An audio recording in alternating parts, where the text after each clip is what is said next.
हे everyone, good morning. So आज sir ने अपने मॉर्निंग सेशन में सिर्फ क्वेरीज को डील किया, क्योंकि क्वेरीज भी बहुत जरूरी होती है ना, कि इसके मन में क्या सवाल चल रहा है, इससे हमारी भी क्वेरीज क्लियर हो जाती है। खैर, सर ने सबसे पहले हमें ये समझाया कि क्या है ना, कि देखो हम है ना अपने आप को ही कंट्रोल करना नहीं सीख पाए। किसी ने हमें थोड़ा सा पिन कर दिया, थोड़ा सा ताना मार दिया, कुछ बोल दिया, हम दिन भर उस चीज को लेकर बैठे रहते, रोते रहते, तो इससे कुछ नहीं होता है। ठीक है।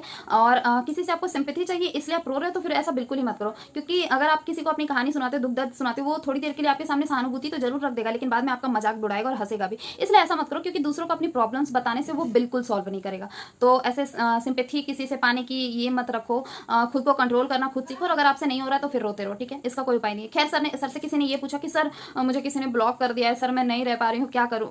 अरे भाई, हम ना इतने बड़े बड़े सपने के बारे में सोच रहे हैं, अभी भी लोग निब्बा निब्बी वाला खेल खेल रहे हैं। खैर, आपकी गलती नहीं है, क्योंकि हम भी ऐसे ही करते हैं, मैं भी इंसान हूं ना। हमने बहुत बार ऐसा किया होता है, लेकिन ठीक है, आप कर रहे हो, कोई दिक्कत नहीं है। अगर किसी ने आपको ब्लॉक कर दिया है तो इस पे हमारा कोई बस नहीं है यार। मुझे मारपीट कर थोड़ी कह सकते कि मुझे अनब्लॉक करो, है ना। हम एक चीज कर सकते हैं, खुद को चूज कर सकते हैं कि हमें खुद को खुश रखना है या फिर ऐसे रोते रखना है। ठीक है, वो आपके ऊपर डिपेंड करता है।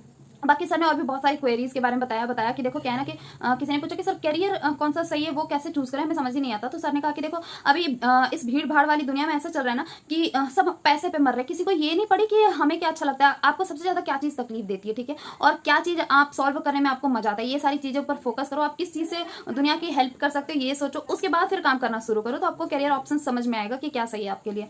उसके बाद सर ने बहुत सारी चीजें सर से और पूछी गई कि सर शिक्षा चिकित्सा व्यापार क्यों बन गया है सर। तो देखो, व्यापार तो बनेगा ना भाई, बिल्कुल व्यापार बनेगा। क्योंकि पहले टीचर के बारे में सब लोग सोचते थे कि सर के लिए ये लेते जाते हैं, वो लेते जाते हैं, सर को ये चीज चाहिए होगी, साग सब्जी दूध दही ये सब कुछ। अब नहीं सोचते, तो टीचर भी नहीं सोचता, लेगा ही पैसे। अब रही बात चिकित्सा की, डॉक्टर्स की, तो वो इतने करोड़ों करोड़ों रुपए घूस देते हैं, इतने पैसे लगाते हैं पढ़ाई में, उसके बाद इतना साल इन्वेस्ट करते हैं, इतना कर्जा लेकर अपने माँ बाप से सब कुछ करते हैं, तो वो कहाँ से लेंगे, कहाँ से वापस चुकाएंगे। वो करेंगे ही करेंगे, लेंगे ही चार्ज आपसे।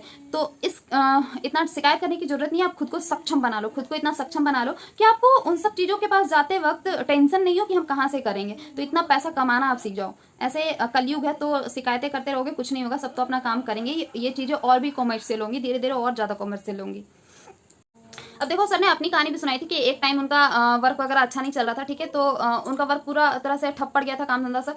2 लोग निकल गए थे, बहुत अफवाह फैलाई उनके बारे में। और फिर सर जब हिमालय से वापस गए, उस वक्त चले गए थे हिमालय, वापस आए तो उनके कस्टमर उनसे बात नहीं कर रहे थे। तो सर ने भी कहा ईगो से कि अब इनके पास तो जाना ही नहीं है, अब दूसरे लोगों को ढूंढना, सर को देखो आज कहाँ है। तो सर ने ये कहा, एक डायलॉग मारा था उस वक्त कि क्या था डायलॉग वो, कि कोई हमें ठुकरा दे हमें गम नहीं, अरे बदकिस्मत बदनसीब तो वो है जिसके नसीब में हम नहीं। और ना, और क्या कहा सर ने कि देखो, ऐसा नहीं कि हमें उन्हें रोज याद करना है, लेकिन हाँ, क्योंकि हम इतने बिजी हो जाएंगे तो हम उन्हें रोज याद कर भी नहीं पाएंगे। लेकिन आपको एक चीज करनी है कि आपको इतना फेमस होना है ना कि रोज वो आपको याद करने पे मजबूर हो जाए, समझ रहे हो, ऐसा करना है। उसके बाद और भी बहुत सारे लोगों के क्वेश्चंस आए कि सर कौन मतलब करियर ऑप्शन के बारे में तो बताया मैंने, पर क्या होता है ना कि लोग इतनी जल्दी इन्फ्लुएंस हो जाते हैं ना, क्योंकि सबको पैसा कमाने से मतलब है। पैसा जहां दिख रहा है वहां, अगर कोई शेयर मार्केट में ज्यादा कमा रहा है, अरे चलो भाई उधर ही जाते हैं। अगर कोई ट्रेडिंग में कमा रहा है, ट्रेडिंग में चलते हैं। अगर कोई डॉक्टर बन रहा है, उसमें ज्यादा पैसा, उधर ही चलते हैं। तो इन सबसे ना लोग भटक जाते हैं, मतलब 99% लोग भटक जाते हैं, और 1% लोग सही दिशा पे जाकर टिक पाते हैं। और वो जो 1% होते हैं सने का, वो अर्ली राइजर होते हैं। मतलब कि अर्ली राइज जो करते हैं ना, उनके पास और लोगों से 1-2 घंटे ज्यादा समय होता है। ठीक है, और वो टैलेंटेड होते हैं, अपने वर्क पे फोकस करना जानते हैं। ये सारी चीजें सर ने समझाई। बाकी और भी बहुत सारी क्वेरीज थी, बहुत सारी जो सर ने सॉल्व की। That's it guys. मैं आपको है ना छोटे छोटे शॉर्ट्स में बताऊंगी कि और क्या क्या इंपॉर्टेंट क्वेरीज थी। बाकी आज के लिए बाय बाय। अगर आपको मेरी वीडियो पसंद आती है तो लाइक शेयर सब्सक्राइब करना